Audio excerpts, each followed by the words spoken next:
Russian forces aren't only pushing in Pokrovsk, they are also driving the Ukrainians back in an unexpected direction. I'm Paul, U.S. Army combat veteran. Let's talk about what Russia is up to now.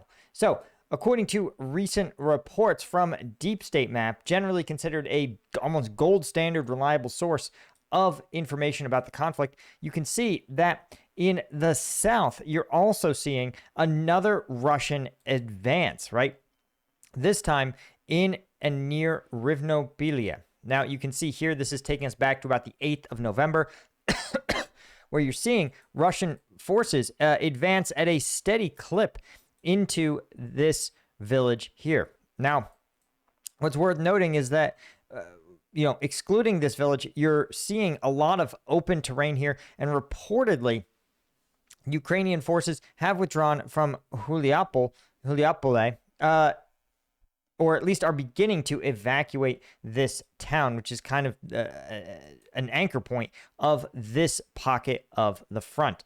However, we can see that I think the real story is reportedly that, one, Ukrainian forces have withdrawn reportedly from these villages in good order. And a senior Ukrainian commander Thursday evening said that the reports of significant Russian gains in the region were overblown, and that Ukraine's military and bloggers should try to control panic and try to calm down. Now, I want to point out that if there's one way to not make people think the situation is bad, it's to say, nobody panic, which indicates that people may feel that panic is warranted.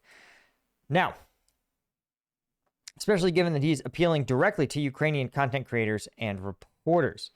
However, according to open source reports, Ukrainian withdrawal took place over the weekend, withdrawing more than 70 square kilometers of Ukrainian territory to Russian control in less than 3 days of fighting, a pace typically twice that of other Russian offensives. Now, as we've talked about on this channel, a strategy in which Ukraine makes deliberate controlled withdrawals in favor of baiting Russians into unwinnable fights is an excellent strategy. And given the fact that there is a lot of just random open terrain, I think it's actually sort of disingenuous. You can't criticize the command decisions to hold Pokrovsk at all cost, and then also criticize someone who's conducting controlled withdrawals in order to inflict maximum Russian casualties. The other situation I think that is acknowledging is that this is an unusual set of weather conditions, particularly because of the fog and rain that has been very persistent in Ukraine's east.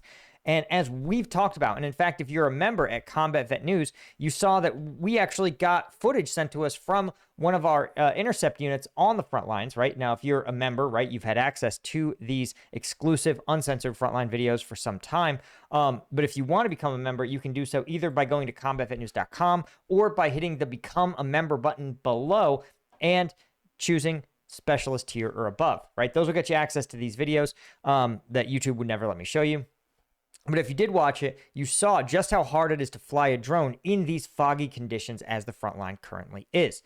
And even in those foggy conditions, right, reportedly, conditions actually got worse, foggier and rainier over the last several days, and drones essentially aren't flying. So Russia is exploiting this unique weather window in order to conduct advances under cover of fog, preventing the drones from doing their job and essentially striking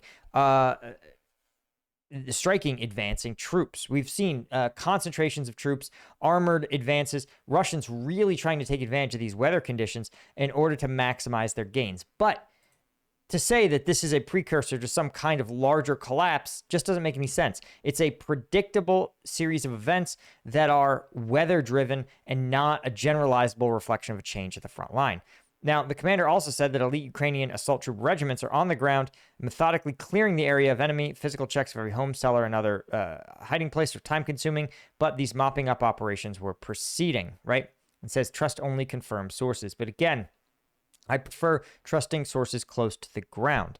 In a move calculated to buttress public confidence, Zelensky actually visited the Zaporizhzhia sector to discuss the situation with commanders and meet with troops. It really does annoy me that that this is so controversial, that this a very reasonable tactical decision to conduct withdrawal operations is being treated so negatively.